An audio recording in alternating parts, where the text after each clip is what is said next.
నిన్న ఫేస్బుక్లో నేను ఒక పోస్ట్ చూశాను. ఒక ఇద్దరు ఆడపిల్లలు తల్లి ఆత్మహత్య చేసుకుని చనిపోయింది, న్యాయం ఎక్కడా జరగట్లేదు అని ఒక అతను ఫేస్బుక్లో అప్లోడ్ చేస్తే నేను అసలు చూసి చాలా బాధ అనిపించి వాళ్ళని ఎలా అయినా సరే వాళ్ళతో మాట్లాడాలి అని ట్రేస్ చేసి నిన్న ఈవినింగ్ 7 o'clockకి నేను వాళ్ళ దగ్గరికి వెళ్ళడం జరిగింది. సో ఇద్దరు ఆడపిల్లలు, ఒక పాప అయోధ్యలో చదువుతుంది, ఇంకొక పాప ఇక్కడే కాకినాడలో ఒక ప్రైవేట్ స్కూల్లో యూకేజీ టీచర్గా వర్క్ చేస్తుంది. సో వెళ్ళాను, అసలు ఏంటి సమస్య, ఏంటి ఇంత ఇలా పెట్టడానికి కారణం ఏంటి ఎఫ్బీలో పోస్ట్ అని. సో చిన్న పాపతో మాట్లాడడం జరిగింది. సో పాప ఏమంటుంది, మా డాడీ అంటే నాకు చాలా ఇష్టం. సో ఆయన కోసమే నేను మదర్ చనిపోయిన తర్వాత కూడా నేను వాళ్ళ ఇంటి దగ్గరికి వెళ్ళి ఉన్నాను. సెకండ్ మ్యారేజ్ చేసుకున్నాడు. సో వెళ్ళి చూశాను, కానీ నన్ను ఒక పనమ్మాయిలా చూస్తున్నారు, అందుకే వచ్చేసాను. వాళ్ళ మామయ్యతో ఉంటుంది యాక్చువల్లీ తను. సో ఒకే ఒక రూమ్లో ఉంటున్నారు వాళ్ళ మామయ్య గారు, వాళ్ళ అమ్మమ్మ. సో ఏంటి ఎవరు అని అంటే మల్లాడి రాజు, జనసేన పార్టీలో మత్స్యకారుల బోర్డు ఆయన ఒక మెంబరు.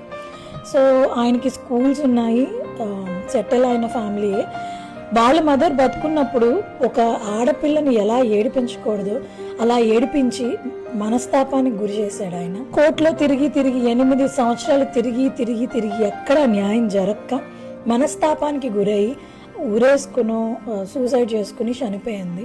సో వాళ్ళిద్దరు పిల్లలు ఉన్నారు, ఆ ఆడపిల్లలు ఇద్దరు కూడా వాళ్ళకి ఇప్పటి వరకు కూడా ఎలాంటి న్యాయం జరగలేదు.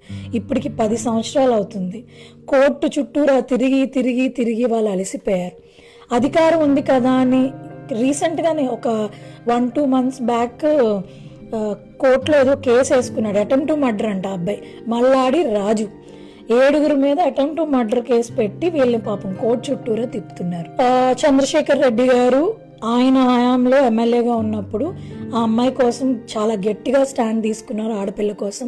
ఇమీడియట్గా వాడిని లోపడేయించారు, అలానే బెయిల్ తీసుకుని వచ్చేసాడు. ఇప్పుడు ఆ అమ్మాయికి థ్రెట్ ఉంది కాబట్టి కొండబాబు గారి దగ్గరికి వెళ్తే నేను ఏమీ చేయలేనని చెప్పారంట. ఈ ఎంటైర్ ఎపిసోడ్లో నేను తంగిల శ్రీనివాస్ గారిని నిజంగా అప్రిషియేట్ చేస్తున్నాను. ఎందుకంటే సార్ దగ్గరికి వీళ్ళు వెళ్ళారంట, ఉదయ్ గారి దగ్గరికి.